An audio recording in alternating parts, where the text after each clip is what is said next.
Hi, I am Arunava.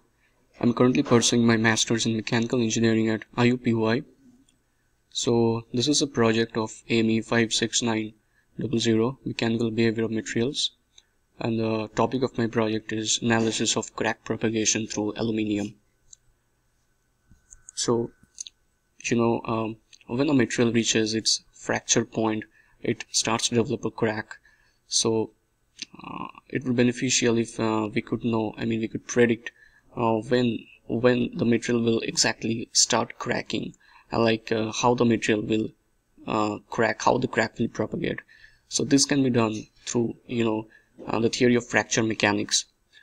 So in this project we are going to accordingly, if I'm speaking of my objectives, so we are going to first discuss about fracture mechanics, like what fracture mechanics actually is, then why fracture mechanics is needed, why it's required actually, the types of fracture mechanics, what are the various types of fracture mechanics.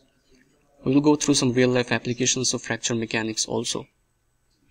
Then we'll have one case study using the theory of fracture mechanics, that is crack propagation through aluminium material. So what is fracture mechanics actually? Fracture mechanics is actually study and analysis of materials which have developed a crack. So we can predict the failure of a certain material, like when the material will actually start cracking. We can also predict in what direction the material will crack, in what direction the crack will propagate. So fracture mechanics uses the underlying concepts that the fracture mechanics follow are actually the theory of elasticity and theory of plasticity.